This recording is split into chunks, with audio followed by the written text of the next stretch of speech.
Shalom, shalom, Shabbat shalom to those who celebrate on Saturday, keeping the Sabbath. It's your fave sister Shaya, back with another story time session, still reading the book, The Against the Apocalypse. We are in chapter 5. It is called The Rape of the Shtetl, which is, I believe, the destruction of Jewish cities. Let's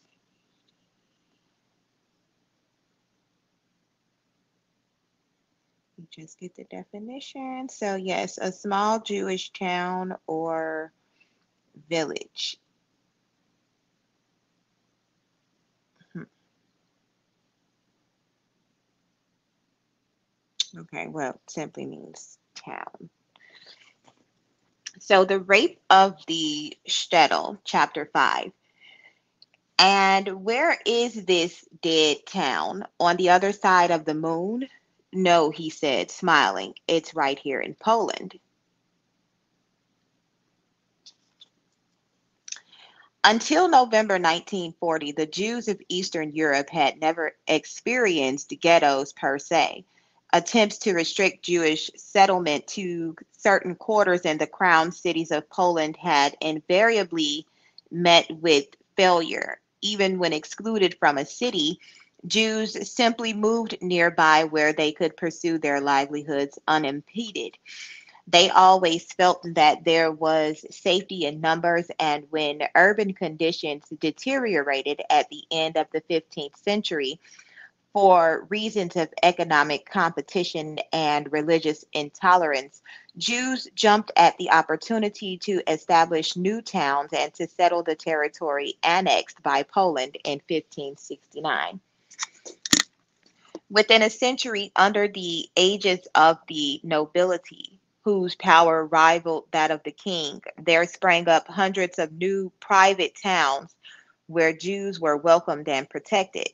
These were the typical Shtetl or market towns of Eastern Europe, based on a non agrarian feudal economy owned by a squire and run in large measure by the Jews. Some of the oldest Shtetl came complete with stone synagogues built like fortresses where Jews could take refuge and defend themselves in the event of attack. After major catastrophes like the Khmelnytsky massacres of 1648 through 49, they returned to their towns to rebuild the ruins and reconstitute the community. The real decline of the shtetl began in the mid 19th century when its two foundations, the feudal economy and the power of the nobility, were overturned. The freeing of the serfs in 1861 coincided with the coming of the trains. Thousands of landless peasants flocked to the cities where there was no work to be had. Meanwhile, the shtetl was left high and dry as big manufacturers bought their raw materials directly from the villages and easily underpriced the local artisans. The weekly market was rendered obsolete except for the exchange of basic commodities. Those shtetl with no direct access to the trains were left to stagnate, arrested in time. With the failure of the Polish uprising of 1863, members of the nobility, in addition, were stripped of all their powers, and the shtetl came under the direct and intrusive rule of the Tsar. Cantonism was a case in point.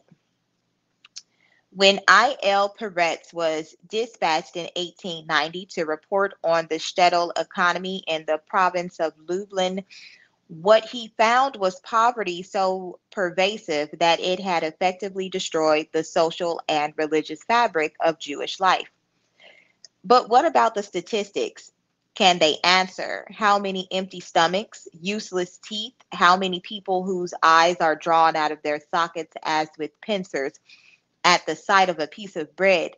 How many people who have really died of hunger rely upon a speakeasy, a crook, and a horse thief? Do statistics record the anxious heartbeats that thumped in the breast of the grandson of the descendant from Spanish ancestors, or the son of the author of the Tivol shore before they committed their first illegality? Do they measure how their hearts bled after they committed it? Do they count the sleepless nights before and after? Can they show how many were the days of hunger? How many times the children flung themselves about in convulsions? How often hands and feet shook when the first glass was filled by the unlicensed brandy seller? Purportedly of Spanish ancestry, Peretz built to this rhetorical crescendo in order to drive home the message that Polish Jewry was a proud nation with a glorious past, but a nation that had been reduced by hunger to bootlegging and theft. Writing in an allegorical vein somewhat later, Peretz concluded that the Shtetl was a dead town whose inhabitants had lost the will to live. Long before this first organized attempt to collect data on the Shtetl, two generations of Eastern European masculine had already composed its epitaph. The attack on the Shtetl, as Dan Marone has shown, was as old as its image in Yiddish and Hebrew fiction. The earliest writers, Yisroel Axenfeld, Isaac Meyer Dick, and M.A. Shatkis, anatomized Shtetl folkways in expectation of their progressive decline. The classic literary image of the Shtetl took shape, according to Marone, in the late 19th and early 20th centuries along a three-dimensional axis, incorporating the mimetic panoramic approach of the earlier writers. Abramovich, Spector, and Peretz exploded the myth of the Shtetl, the notion that it was a Kehillah Kadosha with a direct link to Jerusalem. Mendel's Farracle address to the martyred triad to towns, Itler Junction, Pauperville, and Foolstown, was Abramovich's way of attacking the false messianism of the Shtetl. Peretz's pointed references throughout the dead town to the Aguna, the abandoned widow, parodied the figure of fair Zion as portrayed in Lamentations. These were but two instances showing that in the eyes of the intellectuals, the Shtetl could no longer claim mythic grandeur. From an ideological standpoint, finally, each of the writers discovered the Shtetl in the name of ideals gleaned in the faraway cities of Warsaw, Vilna, and Odessa. Armed with notions of progress and utility, the masculine viewed the Shtetl as a provincial backwater that would never evolve into a rational society. Peretz, for instance, selected the scrutiny those aspects of Shtetl life which were of special concern to the Polish positivists: the state of the artisan class and the plight of women. The mission that brought him face to face with the collapse of the Shtetl economy was financed by Warsaw industrialist Jan Bloch, a convert who maintained close ties to the Jewish community. The tension between the big city intellectual and the benighted Shtetl masses, between the romantic vision of past glories and the observation of present squalor,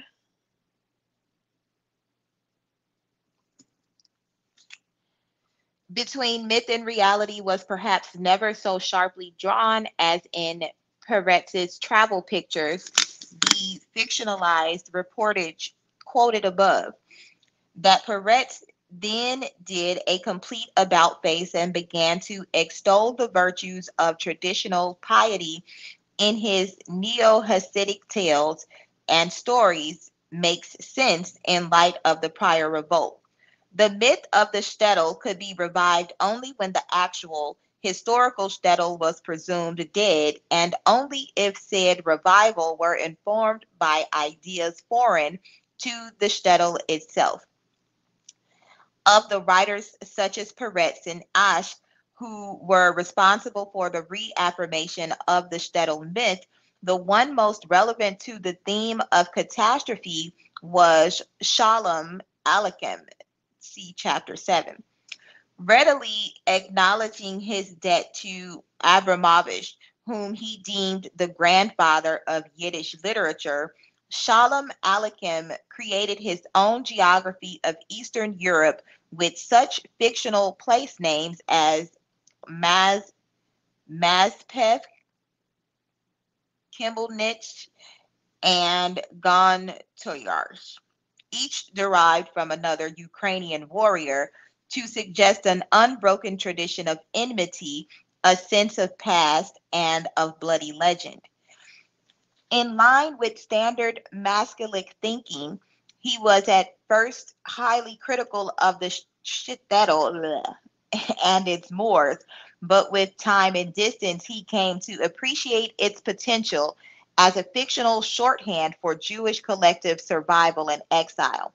The fictional town of Kazrelev emerged in the first years of this century as a place of hidden treasures, a Jewish mini empire that would weather the winds of change through group solidarity and stubborn faith. Shalom Ash followed suit with a full-blown shtetl romance, an exercise in pure entertainment, which enjoyed enormous popularity among young urbanized readers hungry for a sentimental myth of origins. In the beginning was the shtetl, home and haven for all.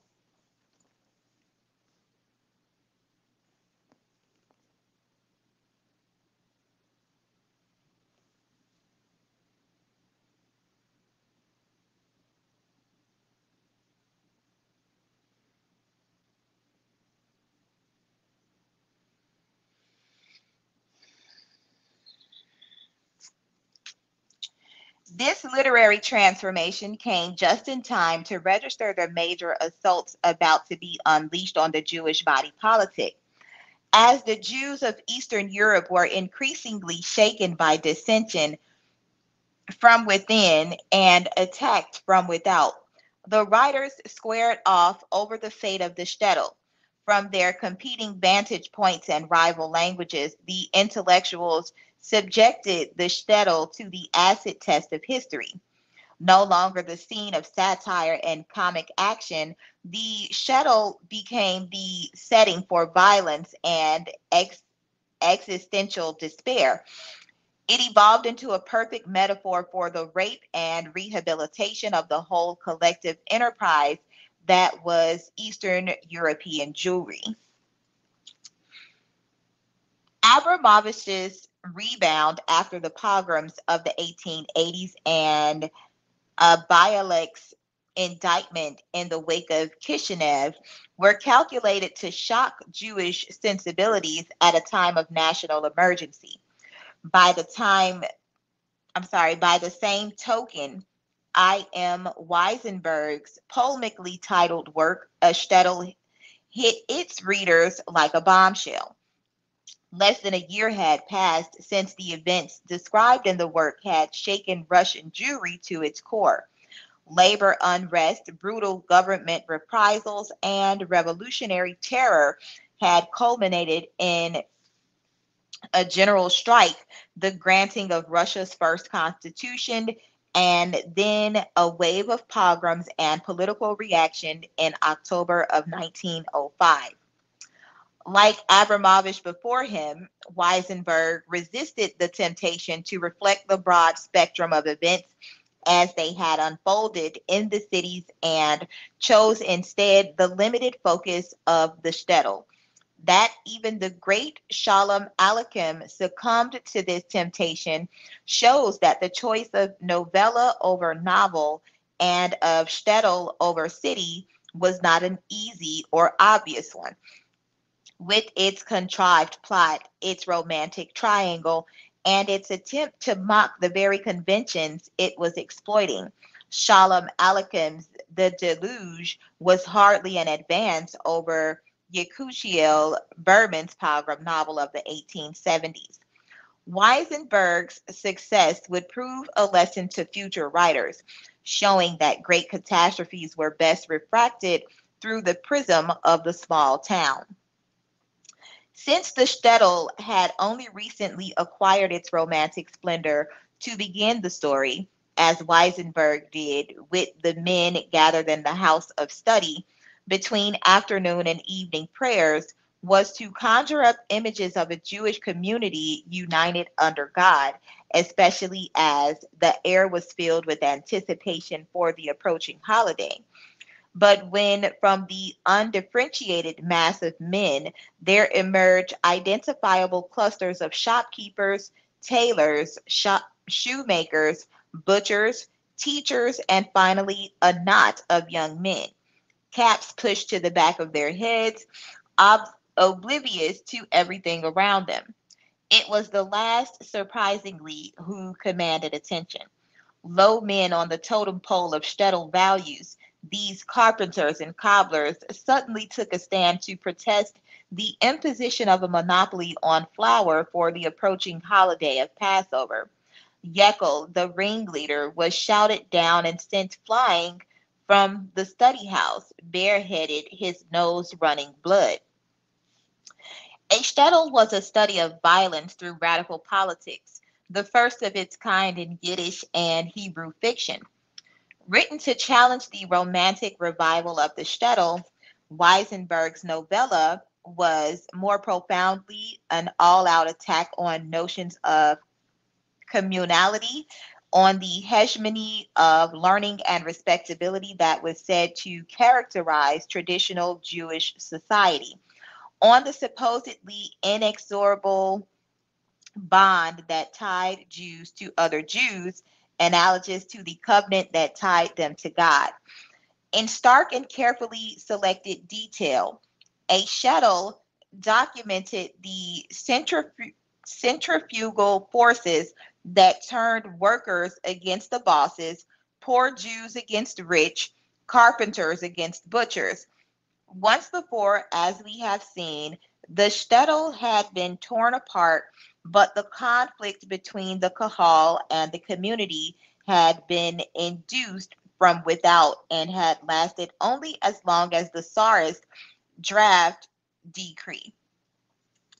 Class conflict and social unrest, in contrast, arose out of conditions endemic to Russia as a whole: rapid industrialization, economic instability, and political repression, not to speak of the specific disabilities enjoyed only by the Jews. For this reason, the socialist revolution had an irresistible appeal to Jewish workers, first in the big cities and then in the industrializing Shtetl, the economic base of Weisenberg's unnamed shtetl, probably patterned on his native town of Zelichow, was a type of mass-produced boot made to be exported to the nearest city. In return, the shtetl imported Marxism from Warsaw in the form of leaflets, strange-sounding slogans, and the first bona fide organizers. Carefully balanced as to structure, the novella ends as it began, in the house of study, with Yekel claiming victory by shouting down the rabbi with the cry for pistols and revolvers instead of psalms. In between, the Shane, the combination tea shop and tavern where the young workers congregate, becomes the nerve center of the shtetl and even its court of appeals. Within a few months of Yekel's ill-fated debut, the whole shtetl is torn by strikes. Not for a moment that summer was the marketplace empty. One strike followed another. Not a workshop or factory was spared. The rise of the movement has been anything but smooth. however, and its future is by no means secure. Twice, the abuse of the movement's powers has led to the death and even murder of other Jews, and during the second outburst, when the socialists were in low ebb, their beating of a traitor had disastrous repercussions. Then blows echoed through the streets for fair as workers were pulled from their benches and dragged from their lofts. Inflamed and bloodthirsty, the men chased down their victims, and soon blood began to spurt afresh from heads already steeped in gore. The cobblestones were bathed in blood, the sky shuddered, the sun burned red, the air was thick and red, like a great slaughterhouse. The marketplace lay smashed and bloodied. All this is told by a dispassionate narrator who dwells on bits and pieces of external detail on observable reality alone. A shuddering sky is as far as poetic license ever takes him. There is no room here for history or myth. Individual identities dissolve into broad categories of workers, men, and blows. The only moral judgment in the story is confined to a rather simple minded cobbler named Ichel, who has trouble choosing between loyalty to the PPS or Polish Socialist Party and the Jewish Labor Bund. Limited through his consciousness might be, though his consciousness might be, it is Ichel who protects whenever the movement oversteps its bounds, and it is he who is privy to the following revelation.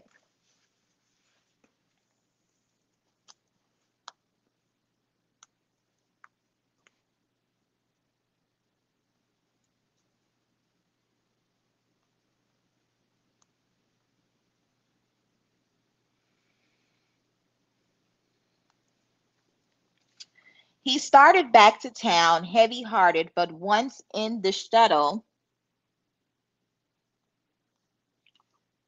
he felt even worse. Looking around the marketplace at the peaceful little houses with their windows half open, he sensed something he had never sensed before.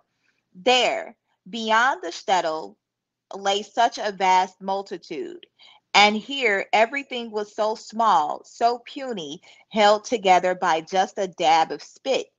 It occurred to him that if the thousands out there suddenly decided to have a bit of fun, just a simple bit of peasant fun, if each of them took from the houses of the Jews no more than a couple of rotting floorboards apiece and carried them off under his arm, nothing would remain of the shtetl but an empty plot of land.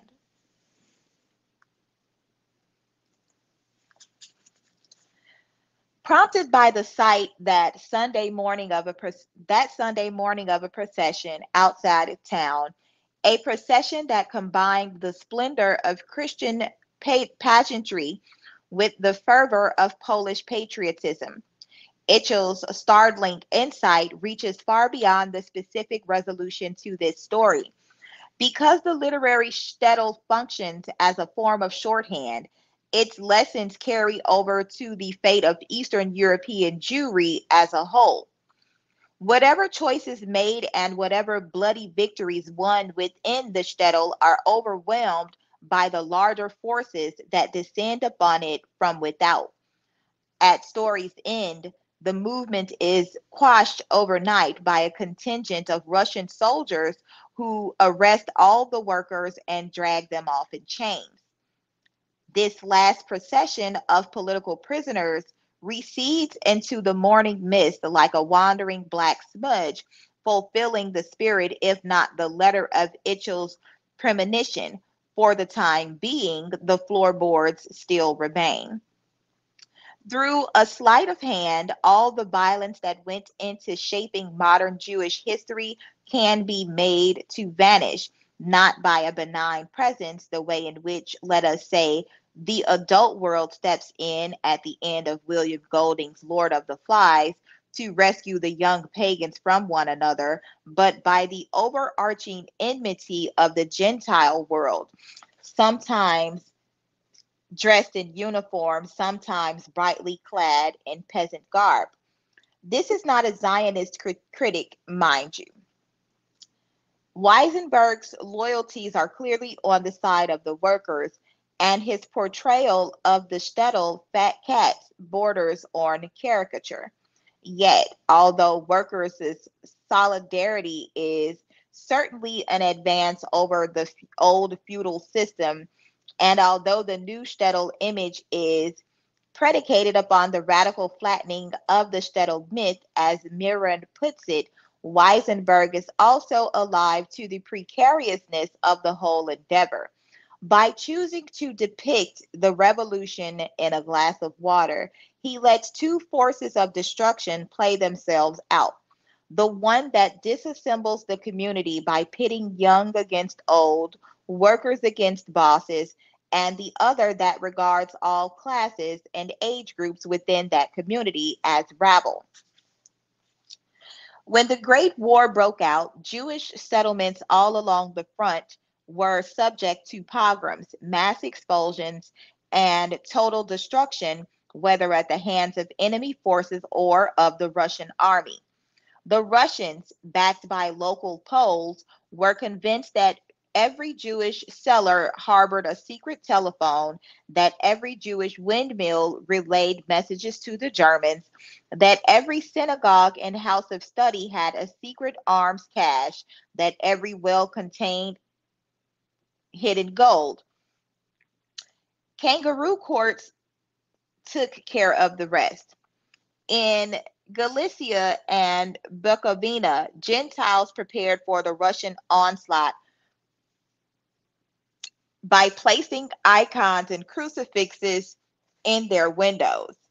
These homes, in a grotesque reversal of Passover, were left unharmed when, for example, the Russians retook Zelshtik, a town in Bukovina. The icons were still in place from the pogrom of nearly 2 years before. Only Jewish property had been laid waste, and only Jews had been expelled. The Christians now intervened with the Russian military to prevent the return of the Jews. Unlike the troglodyte world of immovable trenches in the West, vast areas were won, lost, and regained in the East, and each time the Shtetl population paid the price. As the war dragged on, however, ruins and refugees became a commonplace, and Jews learned to live under abnormal conditions. In 1915, Ansky already sensed that apathy and degradation had become a way of life, at least in Galicia. The broken tablets of the law, emblems of a heroic struggle, were placed by routine degradation as symbolized by the vanished letters. Whereas poverty had destroyed the facade of Shtetl respectability when Peretz had come for a visit, and the exercise of raw power had showed the Shtetl to be morally and politically vulnerable in Weisenberg's day. Actual ruins lay before the next generation of writers. Those who came of age during World War I, who spent their adolescence and young adulthood under German occupation or under the shadow of Russian terror, were filled with an overwhelming sense of sacrilege.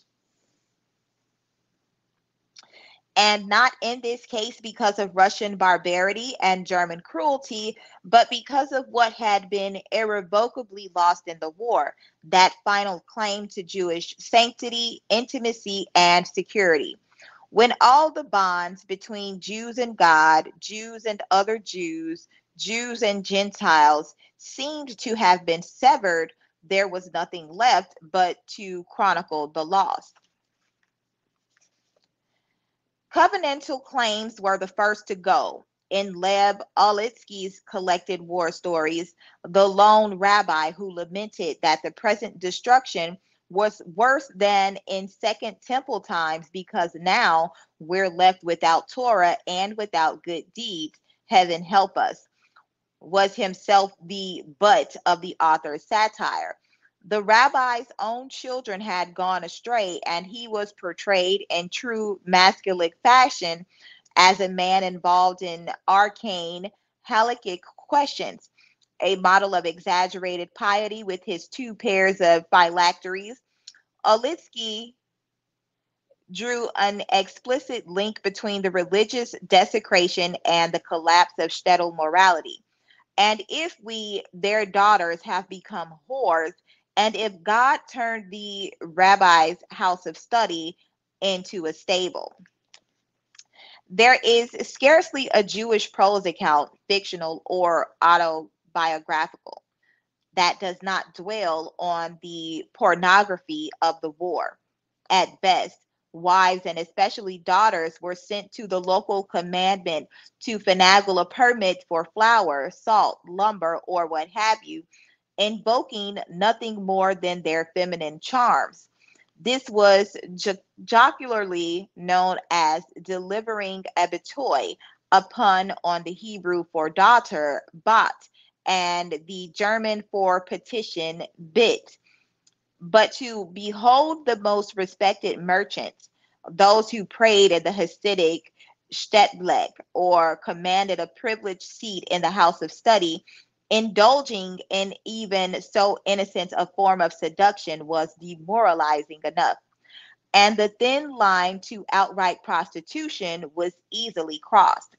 Jacob Mestel, an officer in the Austrian army, told of 12 and 13-year-old girls serving the officer's needs, of a mother trying to stop her 17-year-old daughter from selling her body for a piece of chocolate, of a rich merchant's daughter who allowed herself to be seduced in her store while her husband was away at the front. The profit motive reigned supreme. In the words of official Bimco's Schlemiel narrator, the war you see is different from an earthquake, for in an earthquake, all are swallowed up together. And in a war, this is not the case. A war doesn't do harm in equal measure, it misses some. Though profit making was invariably followed by inflation, as Kalman Yankel, the narrator hero, was quick to learn, and expulsions could come at any time. Slapdash Jewish entrepreneurs were making good on wartime scarcity as never before. And those who didn't speculate or smuggle could profit by informing on those who did. In addition, therefore, to collapse of the religious and moral order, the ascendancy of a new class of wheelers and dealers brought about a total upheaval in the accepted social order. Merchants of long standing lost all in pogroms and expropriations, while former artisans, peddlers, and especially teamsters rose to instant wealth. And since the young were normally more fearless and adventuresome than the old, the patriarchal structure collapsed as well. Olitsky's In an Occupied Shtetl showed how the war disrupted the last vestige of family unity. The novel began as one family abandoned its crazy daughter to the advancing Austrian army, only to return home to her. The father proved to be a selfish, ineffectual, and inflexible man. He denied help to his own father caught in a pogrom, but was afraid to go into partnership with his brother in smuggling. The sensitive young hero discovered half the shtetl living off Hamish Parnosis, domestic livelihoods, in other words, that is, selling their daughters to the Germans for whatever favors they could offer. In another episode, a father fled without his son when the two of them were caught threshing stolen flour. The entire medieval structure collapsed as fathers turned against sons and daughters, wives against husbands, and most startling of all, Jews against peasants. Since the mandate of the critical realist was not to lament the external persecution as much as to unmask the process of internal decay, the most damning bit of evidence Alitsky could bring was to show Jews preying upon their Christian neighbors.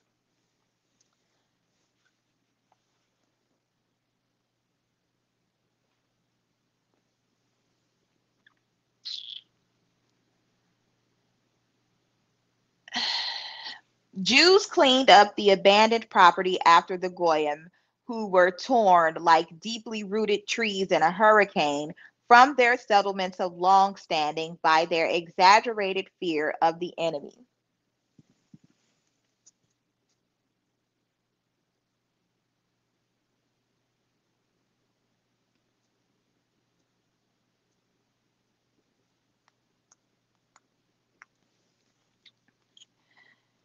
Why they cut your tongues out, those damned Germans.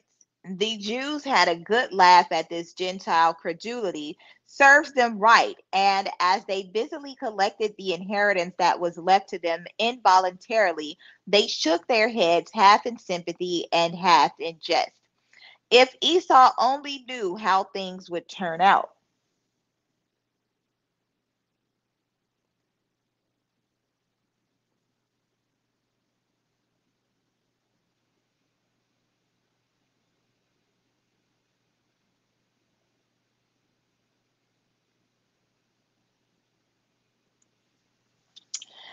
The war, it seems, had made the shtetl more Jewish and less so.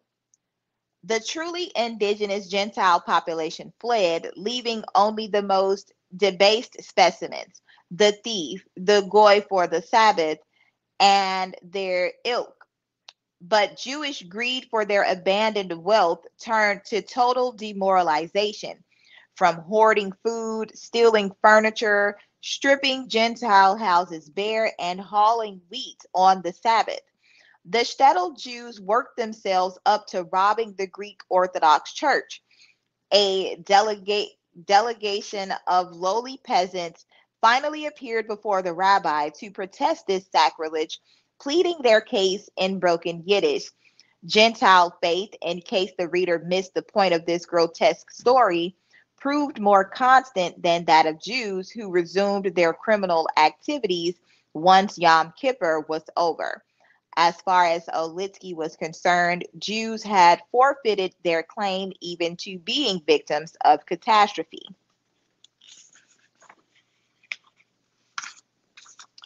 Choice of genre and the earlier literary attack on the shtetl dictated much of this com- condemnatory condemnatory tone.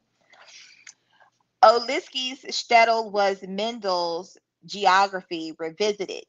In a story called Off to Work, Olitsky contrasted the obscene intimacy of the shtetl bathhouse, the wild pleasure Jews took in the cacophony of voices and the intense heat, with their total inability to do physical, albeit forced, labor. The scene was reminiscent of the bathhouse of Gloops. Bemko's Kalman Yankel was a poor imitation of Shalom Aleicham's Arch Shlemiel Menachem Mendel, the one who left Mazepev Catholic never to return. It was Weisenberg's example, however, that inspired the most outstanding shtetl novella of the First World War, Oyzer Warshawski's Smugglers.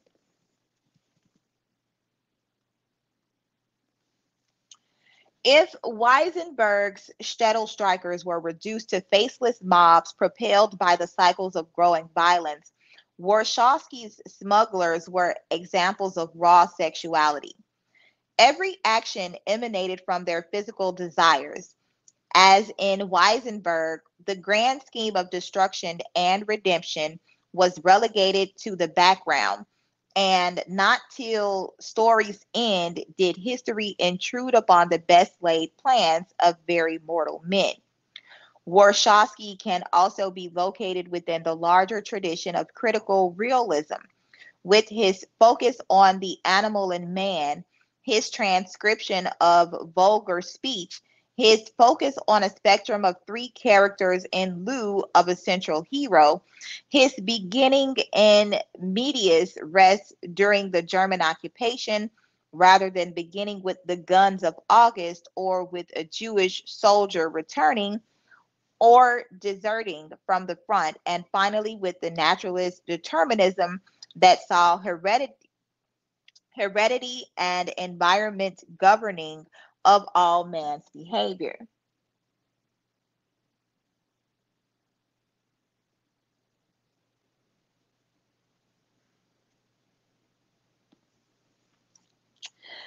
Both the structure of smugglers and its image of the shtetl are defined by the rise, consolidation, and decline of smuggling.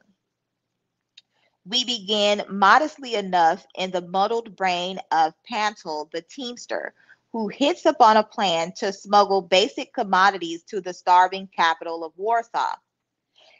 Eventually, this burgeons into the mainstay of the shtetl economy, with bootlegging as an important sideline. A change of such magnitude does not come easily, of course, and Warshawski leads us through the transition with a brilliant eye for significant detail, picking up at the very point where Peretz left off back in 1890. That's what things were like. Once ruminates a patchwork tailor who ranks even lower than a cobbler or carpenter on the social scale of the shtetl or city.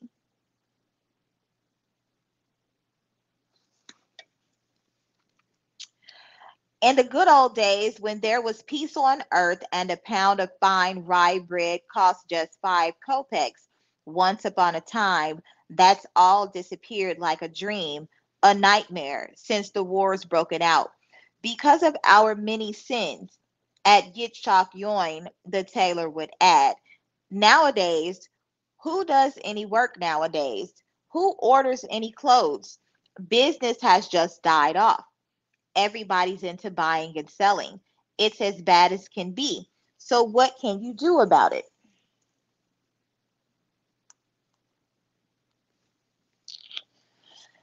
These thoughts on the shtetl economy, present and past, the only sense of the past the shtetl still harbors, inspire the tailor to start an illegal distillery. The same economic considerations that drive Yitzhak Yoin to bootlegging and motivate Pantel, the teamster, to take up smuggling affect the old moneyed class as well. The daughters of tailor and salt merchants alike are pressed into service as sexual bait. The movement, in other words, is toward greater similarity among all strata of shtetl society, as smuggling erases the line first between classes, then between the sexes. When Fayek, the leader of the young smugglers, pays his girlfriend Rechi a visit, he is met with this unforgettable tableau. Rechi stands naked, facing away from them, and wraps herself with pieces of bloody meat. She wraps them around her breast, around her stomach, and around her legs. The flat pieces of cool, wet meat stick to her warm skin, and steam forms instantly. It is a horrible sight. A naked person wrapped with strips of raw meat. It looks like someone is being flayed alive.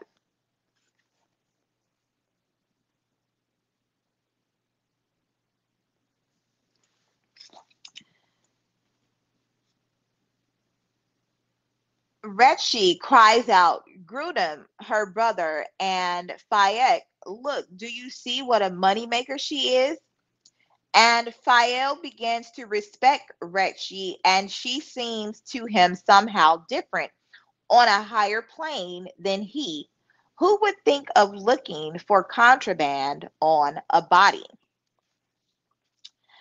What makes this scene so disturbing, beyond its obvious shock value and the analogy it suggests between the exploitation of the human body for profit and the outright forms of prostitution soon to be introduced into the shtetl, is the curious contradiction between the fatness of the meat and the image of being stripped beyond the skin.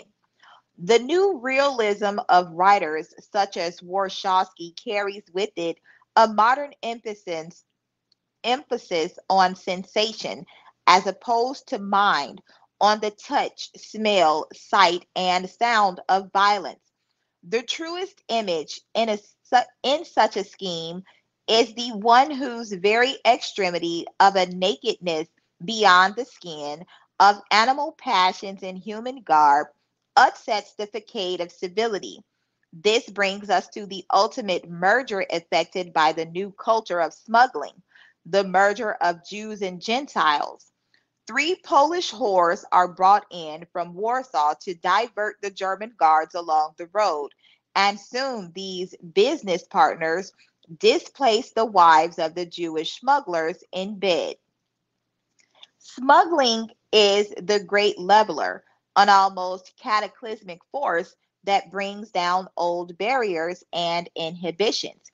With a stroke of artistic genius and a sly nod to Abramovich, whose wishing ring contained a similar scene, Warshawski telescopes the entire transformation of the shtetl into a single image. Pantel's wagon on its way from the shtetl to Warsaw. Smuggling engulfed the shtetl like a flame, taking hold everywhere, crawling, sniffing, and cleaning out every nook and cranny. Among those now making trip, you can find not only such innocents as Dovital and Shaik, but also a student. Say he needs to exchange or buy a textbook in Warsaw. He packs, covering the contraband with his books, and breaks even in the process. As soon as he sees the textbooks are a good business, he starts making the trip 3 times a week. Otherwise, he would sit home all day. The studies aren't going well, and the shtetl's only private tutor also makes the trip. He's a salaried official of the Kahal who used to keep the books for the credit union that doesn't exist anymore since the war broke out. So his wife has to mend underwear to supplement their income. And even the Diane's or rabbinical judge's daughter makes the trip, an unmarried girl. It's really not proper. Such a fine specimen. How does she come to Pantel's wagon? But what can you do about it? All the members of the shtetl intelligentsia, sometimes after torturous rationalization, swallow their pride to join with the lowlife and the local peasants. And not only Jews make the trip, the Goyim do too, not to mention them in the same breath. In the beginning, the Gentile women traveled alone and left their daughters to clean house, to cook meals for the toddlers. But later, when things looked good and the more hands the merrier, they started taking their daughters along and they would carry the goods in groups of 2 or 3. The mothers had in mind only the business, but no sooner do the daughters set out on the road than they jump down from the wagon, adorn their hair with flowers and things, so frivolous they are, and when they jump back on, their eyes meet the lusty glances of the Jewish and Gentile boys, the way things always work on Pantels and Koppel's wagons. But all is not harmony en route to Warsaw. Parental bonds are easily severed in this licentious atmosphere, and peasant mothers soon find themselves estranged from their daughters. And so they do their smuggling separately. They even hide their profits in separate places. A daughter has no knowledge of her mother, nor the mother of her daughter. Of all the new institutions that have risen from the ruins of Shtetl society, the cultural club where young Jews gather for lectures and dances, Yitzhak Yoin's speakeasy, the cellar that doubles as a whorehouse. The wagon represents the Shtetl's great triumph, worthy of the Polish anthem the Jewish smugglers have composed in its honor. For it is for it is the shtetl that now feeds Warsaw, not the other way around. And shtetl wagons have supplanted the trains where the risk of confiscation is so much greater.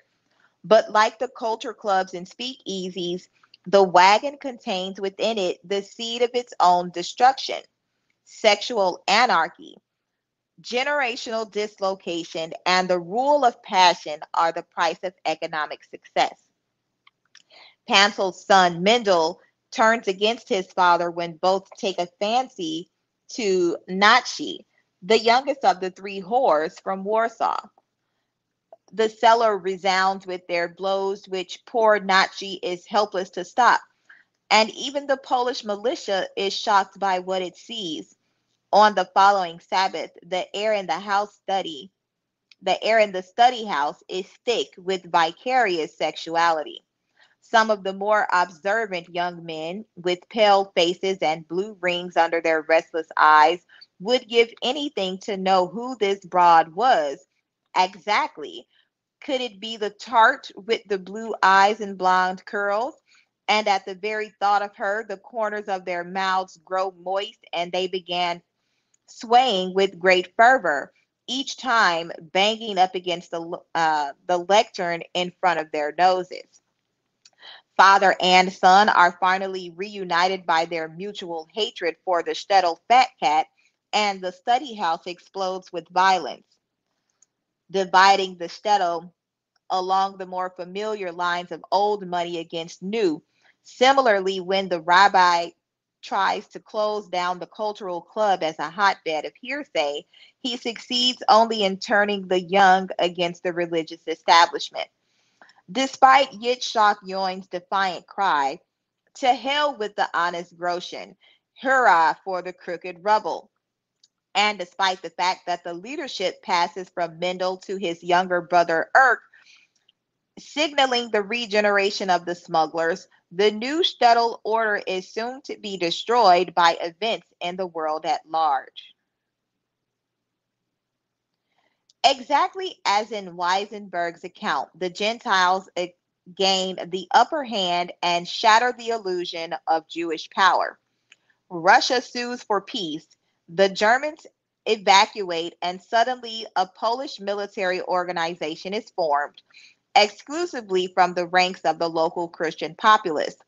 Try as the smugglers may to dispel the gloom by staging a wedding and reviving their anthem, the sexual, moral, and political contradictions leave little doubt as to their ultimate fate. Once again, the shtetl has won a Pyrrhic victory.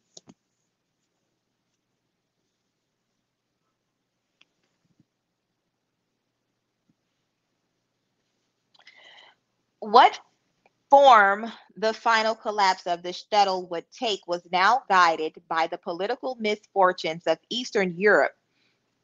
In post-war Poland and Galicia, annexed to Poland after 150 years of separation, the slow economic strangulation of the shtetl contrasted with a breathless activity in the political, social, and cultural life of the Jews. On the eastern side of the Polish-Soviet border, the attack on the shtetl was brutal and swift. Since the Bolsheviks had signed the death warrant of the market economy, and since the Ukraine had become the revolution's Armageddon, the destruction of the Ukrainian shtetl was both inevitable and irreversible. Even if the Red Army were to step in at the 11th hour and avert the pogrom, the shtetl and all its concomitant values of group solidarity, traditional hierarchy, and transcendental faith were marked for destruction from within. Their sabotage could not be resisted with bribes, sexual or otherwise. would not be resolved when the bosses granted a 10-hour day, would not be relieved if some of the more destitute immigrated to America. The revolutionary assault would be carried out by the sons and daughters of the shtetl. They would know best how to add insult to injury, how to combine inner and outer dimensions of sacrilege. Never were the sides so unevenly matched, with the young, free thinking, armed proletarians pitted against the old, starving, traditionalist bourgeoisie. The only question was who would destroy it first, the native sons or the Ukrainian nationalists? Just as fate of the shtetl was divided between East and West, no single voice would speak for its future. It is fair to say that by 1920, the cultural hegemony of Jewish Eastern Europe had broke down once and for all. The great bilingual and trilingual writers were rapidly fading from the scene. Peretz, 1915, Shalom Aleichem, 1916, Abramovich, 1917, Ansky, 1920, and Berdishkushki, 1921, to be replaced by a fourth and then a fifth post-war generation whose politics also dictated its choice of language. The result was a strict division of labor between Yiddish and Hebrew letters of the interbellum period, the former preoccupied with the economic collapse of the shtetl, and the latter with its crisis of faith. Yiddish writers, following the example of Weisenberg and Warshawski, were firmly lodged in the marketplace. Hebrew writers, picking up on Bialek and Berdichewski, were reluctant to venture beyond the houses of prayer and study. As the distance between the writer and the shtetl increased, these differences became more pronounced. From Berlin and Kharkov came the Marxist critique of the shtetl, led by Bergelson and Markish respectively, while the Hebrew Zionist writers Hazaz Ya'ari and Agnon looked back in anguish from the remove of Paris, New York, and Jerusalem. Neither side, however, doubted the final outcome, whether one believed in imminent world revolution or hoped for Jewish national sovereignty. Either way, the old sinner was doomed to extinction.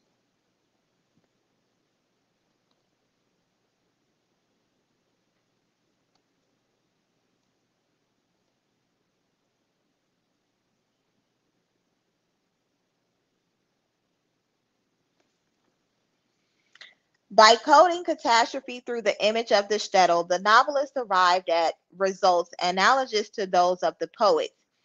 At the poet's hands, the pogrom had been divested of its covenantal trappings, but its sense had been expanded to include the aesthetic, sensual, psychological, political, and philosophical realms. The pogrom, in effect, regained its archetypal stature, no longer needing a specific terrain or cast of characters to be operative.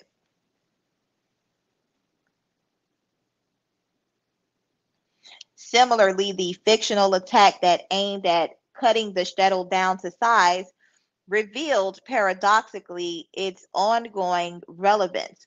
The smallness and self-containment of the shtetl, that which made it such a perfect vehicle for the exploration of the diaspora Jew, acting as a collective, alerted the novelist early on to its essential vulnerability, and they in turn became the first to chart the ultimate disaster. World War I, the Russian Revolution, and ensuing Civil War created a triptych of destruction, redemption, and destruction, which brought the question of Jewish survival to the fore. When the shtetl was focused on, to the exclusion of the cities of or the larger geopolitical scene, total destruction suddenly became a real possibility.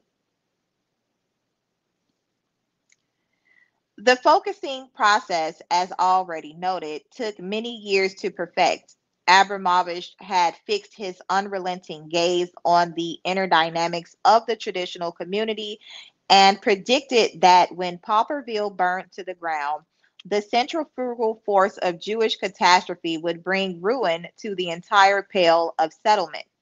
Weisenberg, writing a decade later, saw class conflict as the catalyst of disorder, wreaking havoc while greater danger gathered on the sidelines. Another decade passed and the shtetl was overrun and abandoned. To recoup its losses under German occupation, the shtetl reunited in a common front of greed and depravity, giving even the peasants a run for their money. Built on quicksand, Warshawski argued this solidarity needed but a sudden jolt, such as the German retreat, for the whole shtetl underground to be swallowed up, smugglers, bootleggers, informers, and all. Then came the long awaited revolution, which drove a permanent wedge between the vanguard of the new and the enemies of progress. The shtetl found itself cast in the role of villain. If the shtetl stood in the way of progress, there was no point to mourning its loss. Those Jewish writers who welcomed the revolution, for reasons too complicated to enumerate here, had to weigh the fate of the shtetl against the universal class struggle. How they floundered, trying to find some rationale for the destruction. In the anti Bolshevik stage of his career, David Bergelson once fell back on a mythic scheme, sketching the pogroms in one of his stories as a timeless conflict between Jews and Gentiles. But he later disavowed this story and never collected it. Instead, the shtetl appeared almost as an afterthought at the end of his unfinished novel, Civil War, the saga of Bolshevik peasant named Bachko. As Petlura's armies closed in, the desperate town sought someone in the cold skies and found nothing, just a vast emptiness. While down below, Alexandrovka repudiated Lezerky, the local Jewish Bolshevik, and let it be known in the strongest terms that Lezerk was no longer one of them. Not until Bachko had driven the enemy off did the shtetl turn to Lezerk, the bone setter's son, for help. And if the Revcom, the Revolutionary Committee, resorted to extreme measures, as in a tale about rich men, when it demanded a 5 million ruble tribute from the town it had just rescued from destruction, there was surely a lesson to be learned. The poorest shtetl Jews threw in their last to stay the execution of the evil Reb Vov, the rich man who had exploited them, proving that solidarity could be found only among honest labor. While the Revcom, for its part, was only kidding, proving in this heavy handed Purim farce that the ends justified the means. By 1926, when Bergelson was firmly locked into step, the name of a pro Soviet journal he edited, he portrayed the shtetl as a haven for smugglers and for counter revolutionaries over whom the firm hand of justice would ultimately prevail. Peretz Markish, who joined up before Bergelson, tempered the scenario of destruction with a curious blend of Jewish and revolutionary romanticism. In the first part of his novel, The Generations Come and Go, the father, Mendel the Miller, intervened on the shtetl's behalf in an apotheosis of self sacrifice. The feast he catered for the Ukrainian commander saved the shtetl from destruction but did not save him. Ezra, his son, arrived too late with the Red Army contingent, and so it was the generational scheme of martyrdom that assured continuity even as the social, economic, and religious basis of Jewish life were laid waste. Bergelson, who turned Jewish solidarity into a Marxist joke, and Markish, who would make of his folk Jew a hero at any price, hit close to home despite their professed ideology. Beneath the rhetoric of revolutionary supremacy lay the horrible, irreducible truth that only catastrophe would reunite the shtetl on the eve of its actual destruction. Chaim Hazaz, a 34-year-old Hebrew writer on his way out of this self-destructing universe, was the first to see it in its true apocalyptic light. The unclean spirit shall he make vanish from the land, Zechariah 13:2. Through the great fire shall they pass, and may they pass through the sea of affliction, Zechariah 10:11. And he shall make the earth shake, and the pillars thereof tremble, Job 9:6. You shall be a desolate wilderness, Joel 4:19. And the name of Israel shall be remembered no more, Psalm 83:5. Long live the International.